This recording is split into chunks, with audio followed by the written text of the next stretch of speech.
Hello, my lovelies. Yeah, today I'm trying something a little different, and since I don't currently have a printout of this artwork, we're gonna just leave that there for a second.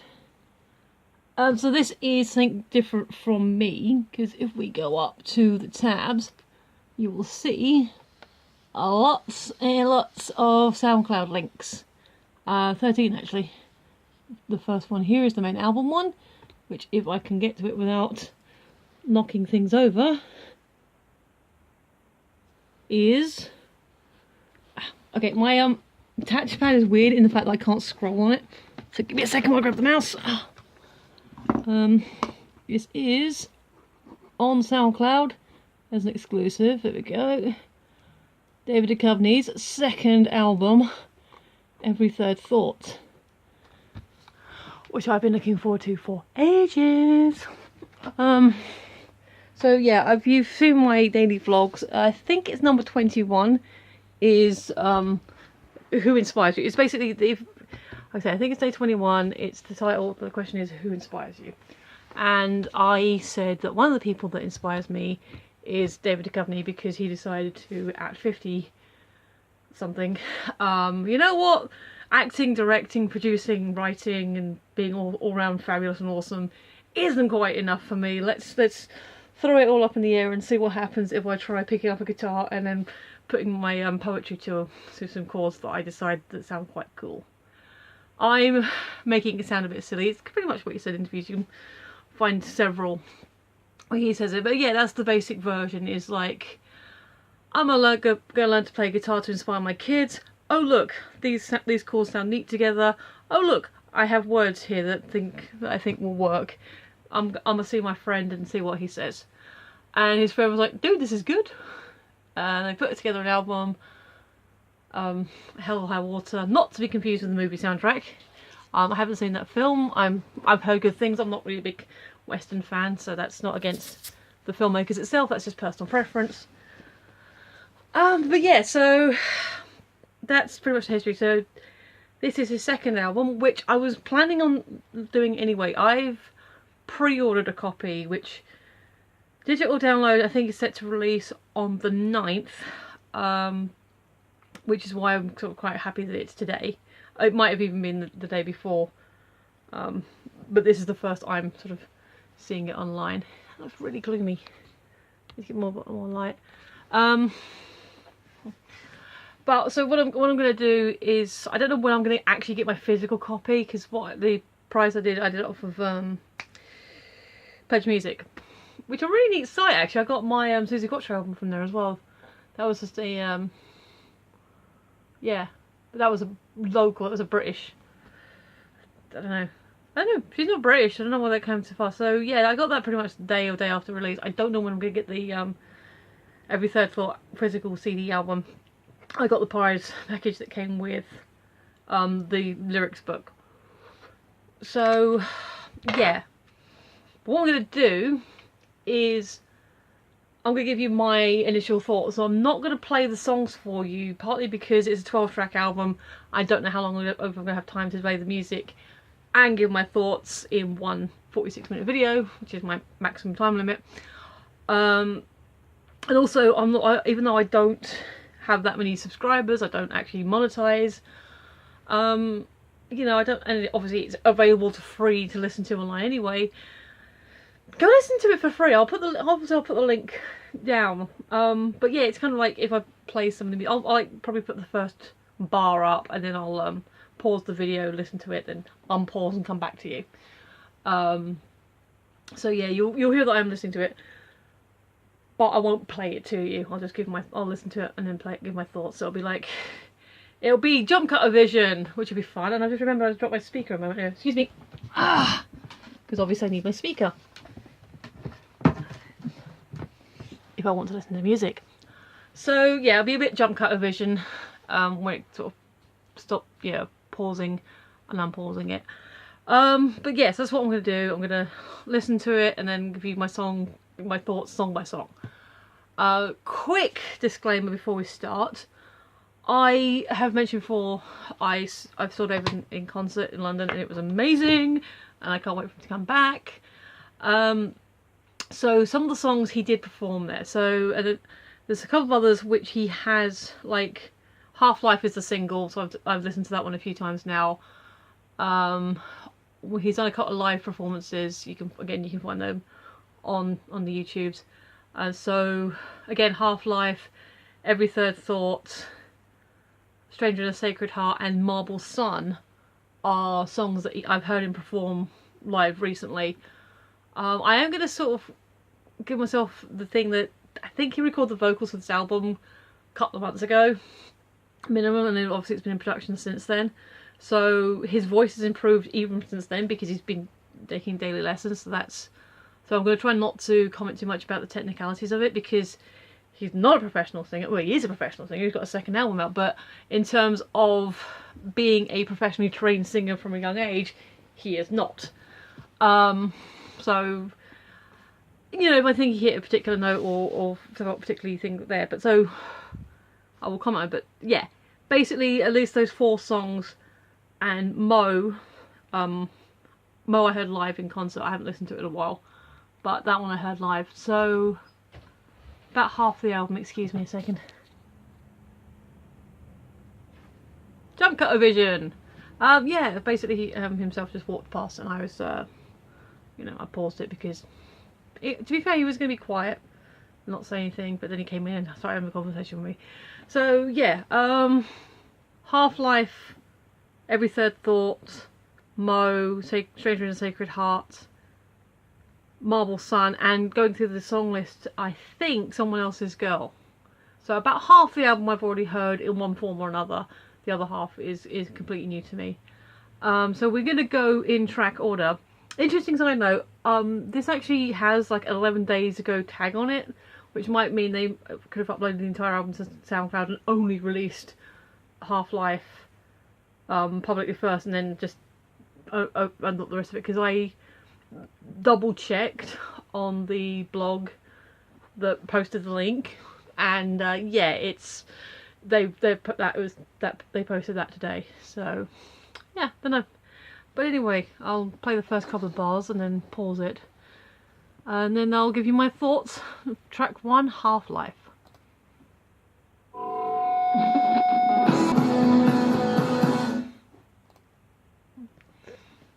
I like that song. Yeah, it's very upbeat, very happy. Starts quite heavy, sort of strong guitar. I'm not a music person, I'm not a music critic, so I'll just give him my thing. It makes me feel happy. Yeah, it's a great choice for a single. It's got a lot in it. It starts kind of rocky and you've got some slightly mellow bits. It's a romantic, it's the science romantic song. It's, you know, it's Half-Life, it's, you know, things decay, and that sort of, those lyrics are in there. This is, like I said, this is one off the album, because it is a single, it's the one that's been out for the longest, 11 days. It's the one I've listened to the most. So to say it's catchy is kind of hard because obviously I already know it, I've listened to it a lot already. But yeah, I do genuinely like it. It's definitely one that if I just randomly heard it on the radio, regardless of who was singing it, I'd be like, oh, what's this? I'd listen to it, I'd stop and sort of, oh, this is an interesting song. So yeah, that's why it probably works great as a single. So yeah, Half-Life is the one I've heard the most, so I've got already got a bias towards it. But it's a positive bias, so I like it. Every Third Thought is the title of the album and the title of the next track. Again, this is what I first heard him do in concert, and I quite liked it then. He sang, this is the one that he's performed a couple of times live on various things. You can find them on YouTube. Excuse me. But yeah, I've not heard My Little Pony in a little while. I've not heard this clean version. I've heard the live version, but I've not heard this clean version. So, okay, Every Third Thought, title track from David Okello's second album.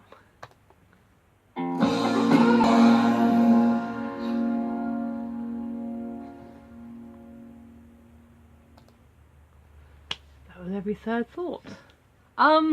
I like it. It's a nice, again, it's a nice, happy, upbeat song. Musically, it's a little bit more consistent. Whereas Half-Life kind of has a sort of rocky bit, and then it goes into slightly more poppy, and then goes a bit more mellow, and then goes up again. This is a lot more consistent. Nice simple riffs, actually. I think if I got hold of the tab, I could probably quite easily play that myself once I, actually grab my guitar and sort of start playing it again. So there's that to it. Found it slightly repetitive towards the end. It's basically, repeating the sort of every third sort of title over the end of the bridge. But no, it's a happy, upbeat song. It's enjoyable. It's a good title album track. To name the album. When there was speculation about if there would be a second album, and if there is going to be a second album, what it would be called. When someone suggested Every Third Thought, I thought, yeah, that'd be a great album title.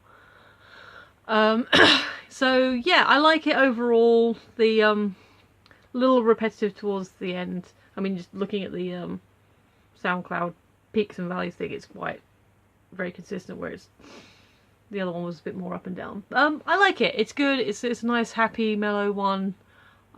It was definitely within his range. Yeah, an enjoyable track.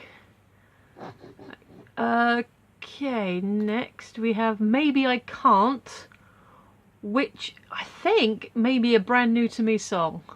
This may be the first time I've heard this one. Like I said, about half the album I've heard one form or another, either live or through different forms. This one I don't remember having heard before.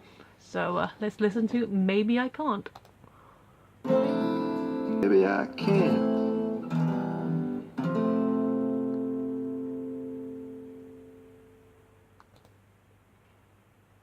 I like that one. That's really mellow.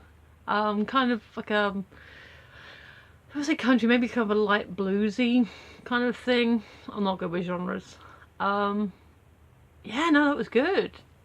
Not one of you sort of get up and jump around and dance ones, but definitely a nice chill out, maybe with a drink of choice and just sort of watching the world go by. There's a couple of things I can say about this one that are distinct. There's one lyric that jumped out at me at the beginning, which is slap cuffs on the hands of time, which I thought was quite clever. He's got a lot of clever lyrics actually. He's in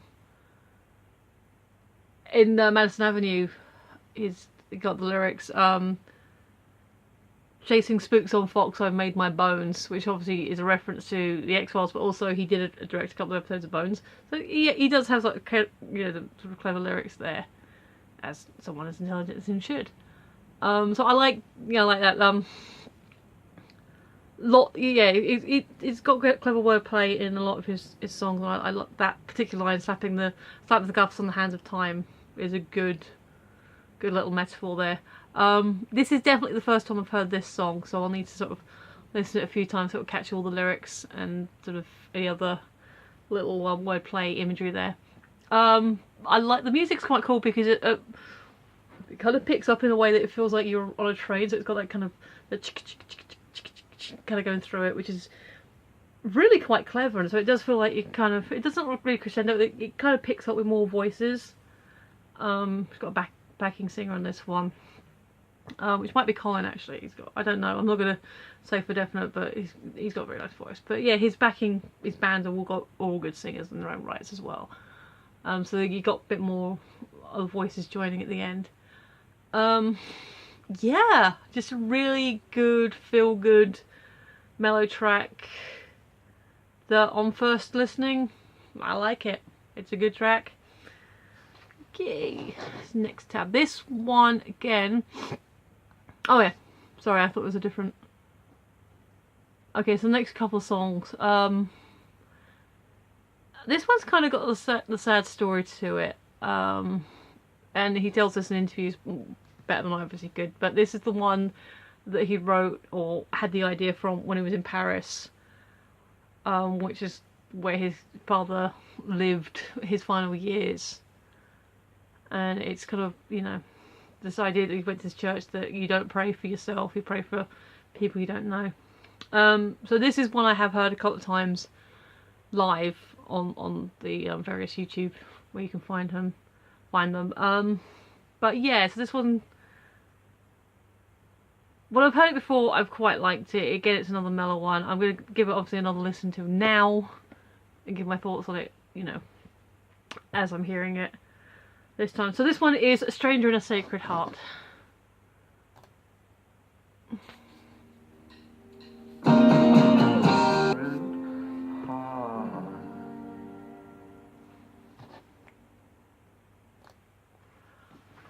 Very pretty. Not as mellow as I thought it would be, or remember it. I'm trying to think, does it have a slightly different arrangement as the live versions? It might be slightly longer.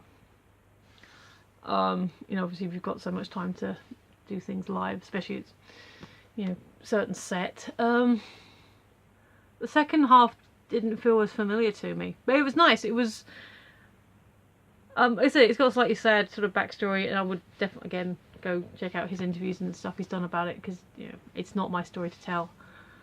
Damn ponies! You couldn't do that when I was not. Stupid thing. I've turned off all the push notices for that, by the way. It still makes noises at me. Yeah, no, that's again. Can't sound like I'm gonna break a record. It's a good song. It's got again some clever lyrics. Weird mental connection at the beginning of the song. Excuse me. I'm a big Steven Universe fan, and I've got that album. That's a really nice soundtrack as well. And some lyrics at the beginning of this song, and the way they sort of came across, reminded me a bit of the lyrics from Peace and Love on the Planet Earth. Life and death and love and birth and peace and love on the planet Earth. And I'm not sure if it was the lyrics or the way it came across, but that kind of way of doing it, that sort of rhythm, it sort of reminded me of that. I'm assuming as I learn this song, I'll lose that association. I won't keep thinking of Steven Universe necessarily. But again, that's a pretty song on the Steven Universe album. Yeah, it's actually, it's more up, it's not like a really get up and dance, you know, sort of heavy rock. It's all listed as rock, the album's listed under rock genre, but yeah, this one's, I guess, soft, like a soft pop. It's not like really energetic, but it's not as mellow as Maybe I Can't.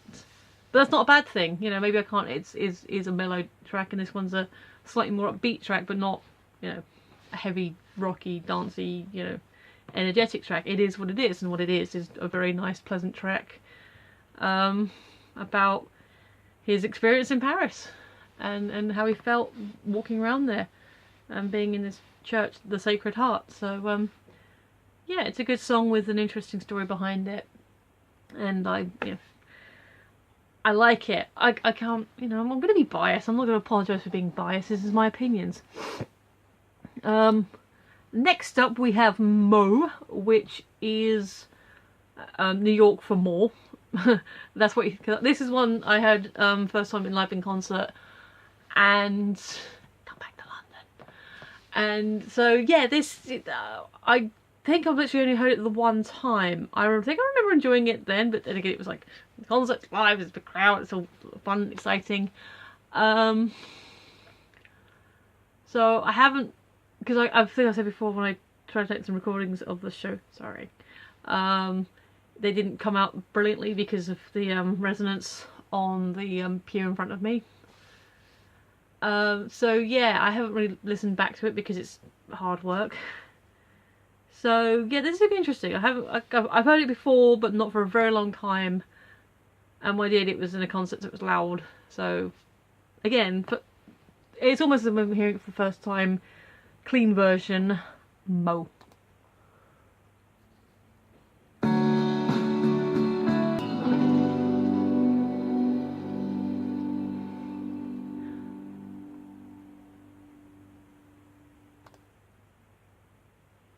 Nice. I should actually clarify, it's M-O apostrophe.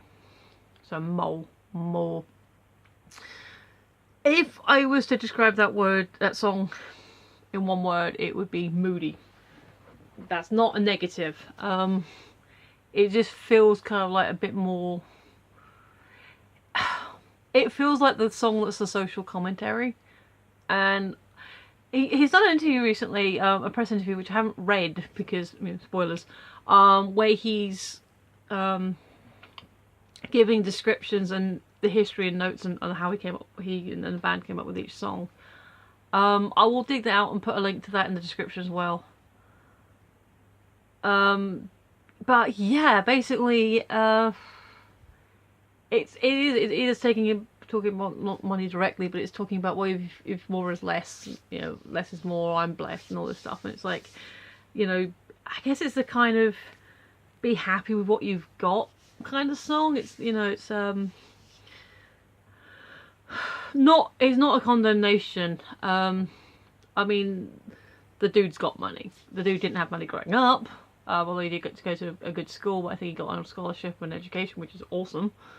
But, you know, obviously he's got money now, but he earned it. I'm not going to resent anyone who's actually earned their money.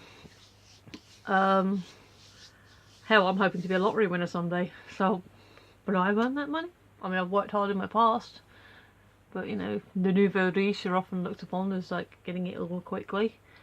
Yeah, it's sort of, in terms of, yeah, it is moody. Not really downbeat, not like the slowy, you know, maybe I can't, like, that kind of mellow thing, but I don't mean moody as in a bad word, or in a Hank kind of way even. Okay, for the people who get that joke, I'm sorry. For the people who don't get that joke, I'm still sorry. Yeah. Californication is brilliant. Yeah, no, it was. I'm not sure what to say about this one. I remember it. Yeah, now I'm listening to it again. I do remember it being one of the quiet ones in the concert. It's good. It's moody. It's not angry. It's not an angry song. It's just it. If I were to describe it, or if I was to point to a song and say, well, this is a bit of social commentary, then I would point to this song and say, well, this is a bit of social commentary. It doesn't sound angry or resentful or, you know, condemning people. It's just, that is my interpretation of it. Again, enjoyable song. Definitely more on the mellow side, but not a bad thing. So let's look at the next song. Someone Else's Girl. Again, I think this maybe the last of the ones that I heard at the concert.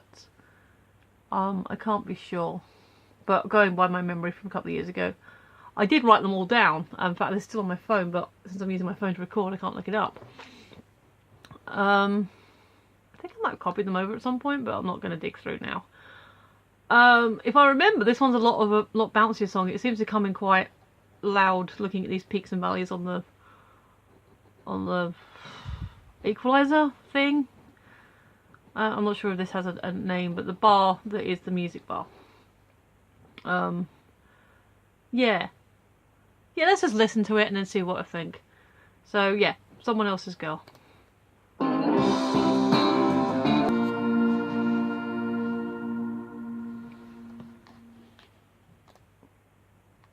That was, yeah, definitely more upbeat and fun.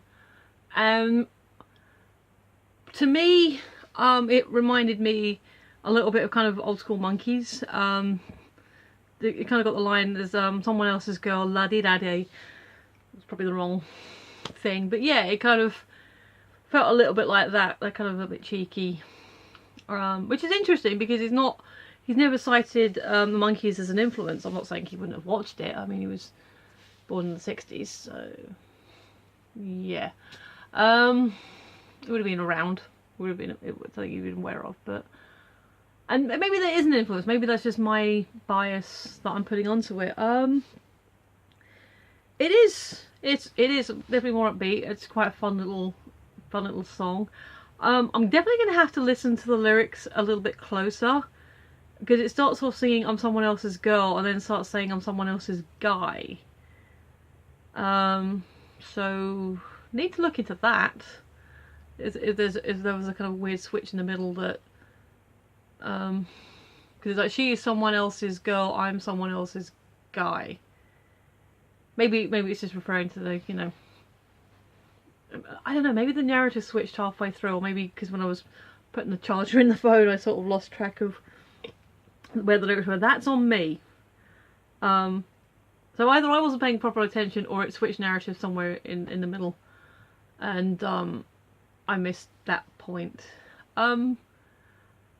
Yeah, again, sort of not the heaviest rock, definitely a sort of soft rock track, but fun, interesting. And like I said, it reminded me excuse me, reminded me of Old School Monkeys, which is never a bad thing because I like the Monkeys. Monkeys are fun. Yeah, no, solid track with slightly confusing end because I looked down and somehow missed something in the narrative, but enjoyable, and definitely one I'm going to listen to again more carefully next time. But yeah, upbeat, happy, enjoyed it. Next, yeah, I think it was one I heard before on the concert, but yeah, so now I think apart from the final track, I'm pretty sure all of these are brand new to me. If I have heard them in the concert before, I can't remember. The titles aren't jumping out to me as, oh, I remember when he sang that song live. So this one is called When the Whistle Blows, and I have no bias going in. I have no idea what the history of this one is. So let's have a listen.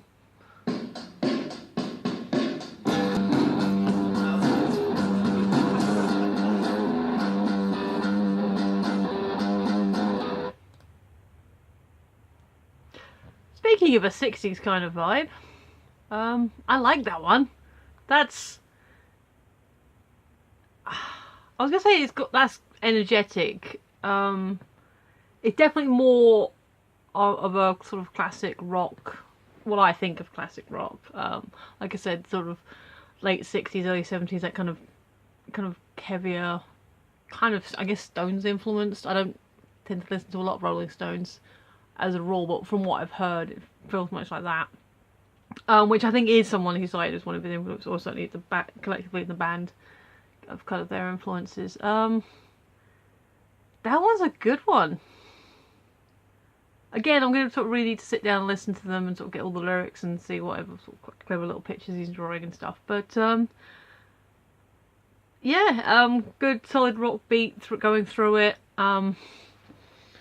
It feels kind of positive.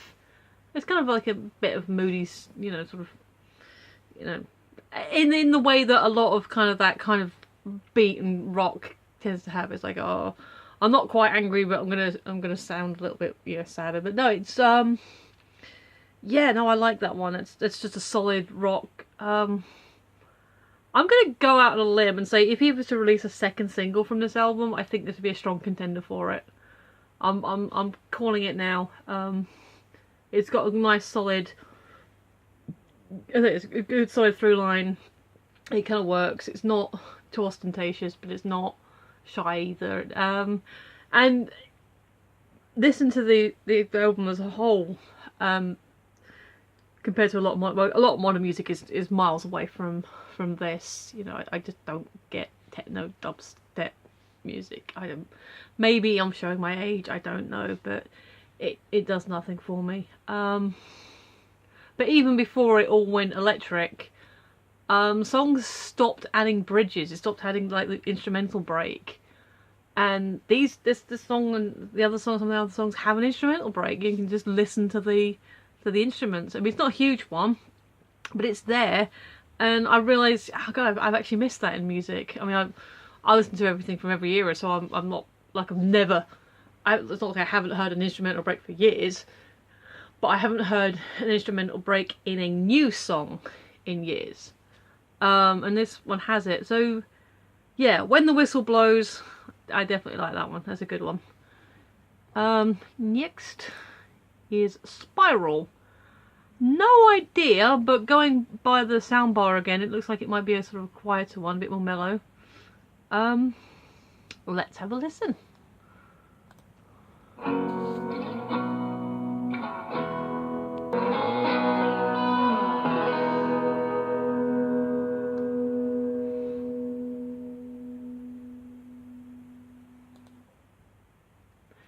yeah, that was definitely a bit quieter.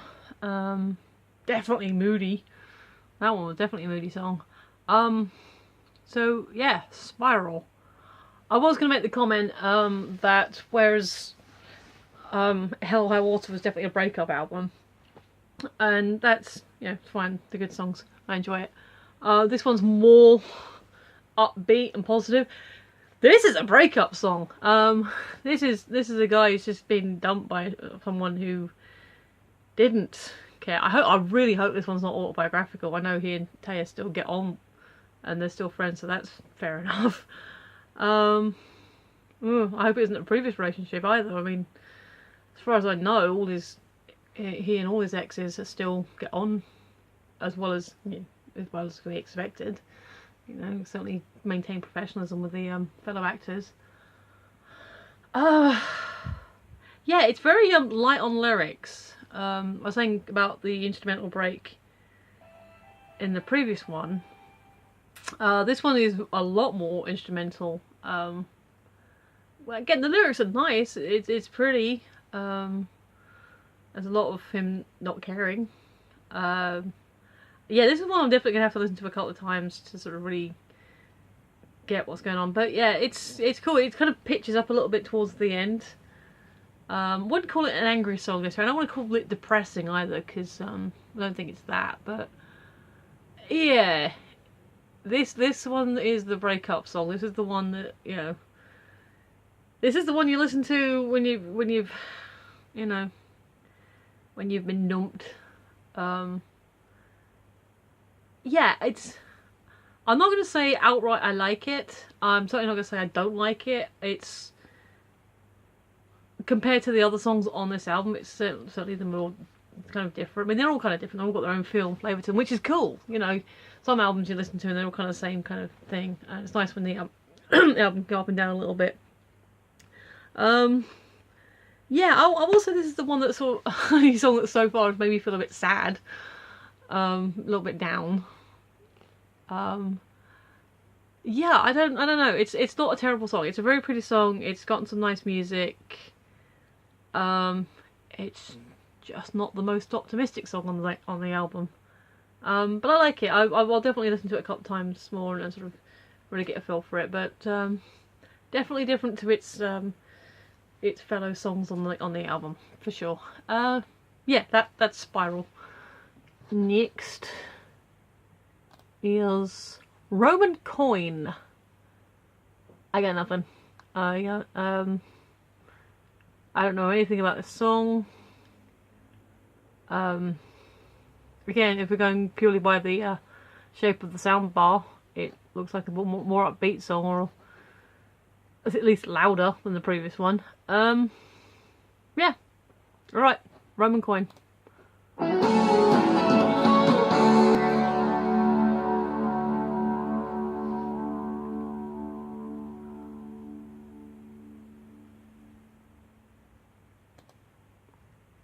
Yep, that was definitely more upbeat. So Spiral was the breakup song. This is the Love Everlasting song.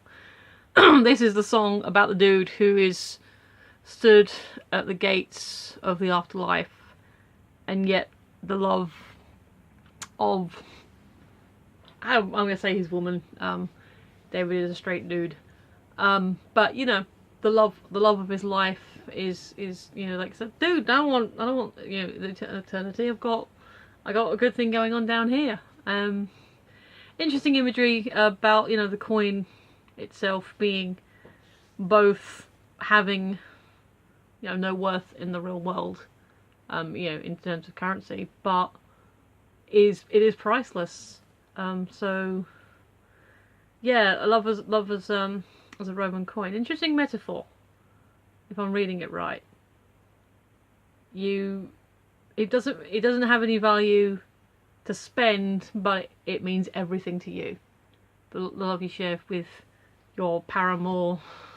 Certainly that's what the song's about, but I guess any family member or friend or anyone that you have love for, you know, you can't spend it, but it means everything. It means the world. I like that. Okay. Definitely, again, I have to listen to it a couple of times, catch all the lyrics and stuff. But yeah, I like the message. If I'm interpreting the message right, and without getting into the whole thing about death of the author, you know, in my opinion, how it reads to me, it's a happy one. You know, it's a bit sad to think that the dude is technically at the end of his life and is like, you know, clawing back to be with the one he loves. But so if you forget the guy is a zombie in it, it is a good message about, you know, love everlasting and what that means and what it can mean to you. Yeah, Roman coin, interesting metaphor. I like it. It's cute. And yeah, like I said, it's definitely more upbeat, happier song with an interesting metaphor. Alrighty then. The last first time. That's not easy to say. The last first time. Again, if we're going purely by the shape of the sound cloud, the bar, then looking at another upbeat one. It's not one I've heard snippets of. Like I said, I didn't read the article that explains the history of each song. So I guess we'll just listen to it.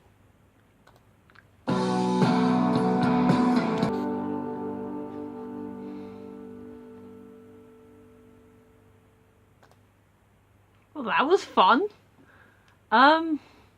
So we've had a breakup song, we've had a love everlasting song, and now we've got a song about a mature couple. It basically means that, yeah, okay, we've got history, we've got past. I've certainly got some skeletons in my thing. There's a line about ring tattoos, which is kind of possibly on point because both he and Taya have ring tattoos, which is sweet. You know, it worked for them, and they keep them re-inked, so again, it sort of shares their connection. Yeah, this is basically, yeah, okay, fine. I've got a history, you've got a history, but now we found each other. And yeah, last first time is like, this is the last first time I'll have to say, you know, an opening line, the last first night that you'll be staying. You know, it's an optimistic song about finding love in later years. Like I said, the dude's in his 50s. I'm not going to speculate on his love life or current love life. I've seen pictures of him with a younger woman who's been touted as his girlfriend. I don't know if she is or isn't. If she is, I hope they're happy. If she's not, then I still hope he's happy. You know, I want him to be happy. But that's gossip. Until I see something confirmed by himself saying, yes, this is the person I am currently with and possibly going to marry, you know, then I'm not gonna put any stock in it. But yeah, this is a fun song. It's not often you get love songs about older couples and relationships, at least if there are. I haven't seen them or heard them. So yeah, I like it. It's got a good message. So the next one is called Jericho. Again, I have no idea what it's about. So I'm gonna have a quick listen and tell you my thoughts after I've coughed. Alright, Jericho.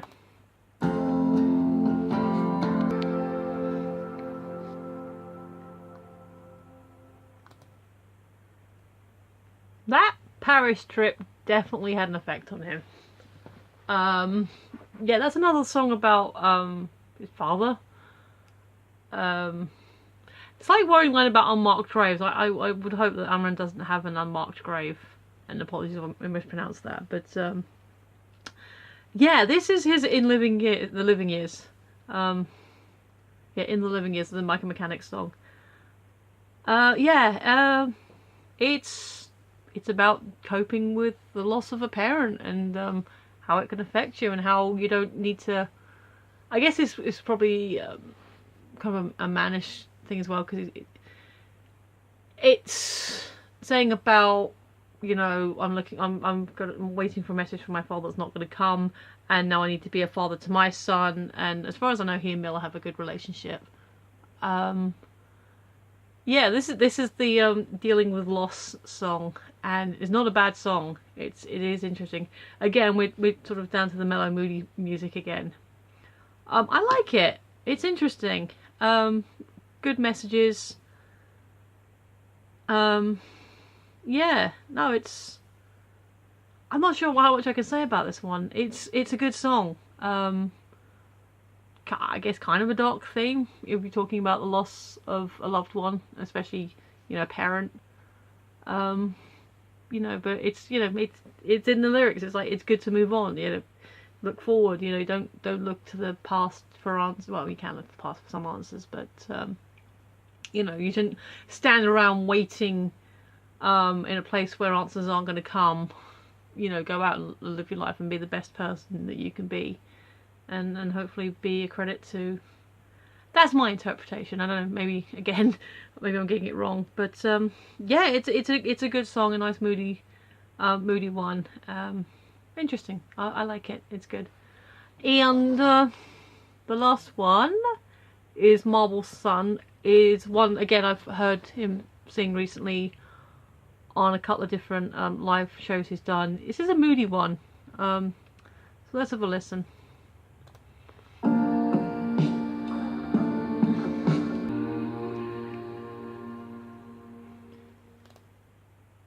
Yeah, that one's definitely a mellower, moodier. As much as I don't want to say it, I can't. I'm not sure if I like this one. This is one I have heard a couple of times already. It's nice. It's very mellow. You could sort of stick it on the background, but I'm not sure it's really speaking to me the same way some of the others are. That being said, there are a few albums I've listened to where there's always that one track that I'm not sure about, that on repeated listings has definitely become a favourite. So I guess this could be one of those. So it's a very pretty song to close out the album. It's not a terrible song. It's just I'm not sure I'm, getting as much from it. It's nice. It's just not. It hasn't, maybe like I say, I might listen to it again and after a few listens, oh, now I get it. Now it's speaking to me. But this is my honest initial opinions and thoughts on the songs. And okay, this is not my initial thoughts because I've heard it before, but it's pretty. It's mellow. I can certainly listen to it without wanting to turn it off. Oh no, not this song. I don't like this song. I will certainly sit down and listen to it again. But it's not speaking to me in the same way that some of the others are. But it's still pleasant. It's still nice, mellow. So yeah, overall, good follow-up album. It's I like it. The first album was the first album was more upbeat with a couple of mellow songs. This seems about half and half, mellow song and more upbeat songs. As the second album, it's a good follow-up. With any band, with any person, you listen to the first album, oh that's great, and then what's the second one? There's always that more trepidation, I think, with the second album because it is the follow-up. But yeah, this is solid, and I really hope he continues and makes more music and does more with it, and again comes back to London. Or even if she's got a good concert hall, it's nice. I'll buy you coffee. Yeah, so overall, I like it. I'm definitely going to listen to it through. Why do the ponies always play when I'm talking? I'll definitely listen to it through a couple of times. It's definitely worthwhile. Overall, I definitely enjoy it. I will link the SoundCloud link below. I'll link to that article where he's explaining and giving his history and the background for each song below as well. And yeah, definitely listen to it for yourself. Get your own ideas on what you think about it. But overall, I enjoy it. Definitely a good follow-up. I'm looking forward to actually owning a copy of it. Yeah, no. I don't do ratings. Like I said, this is my first time I've done a music review, as you can probably tell. But yeah, overall, I like it. I'm definitely going to listen to it again. I'm looking forward to owning a copy. Pretty much all I can say about it. So, anyway, this is me on the Twitters. This is me on the Tumblrs, which I don't use very often, but it's still me. this is me here on the YouTube. Thank you for watching if you have been. I've been Michelle, you've been listening, and I will see you next time. Thanks for watching, bye. Like, share, subscribe, do the stuff.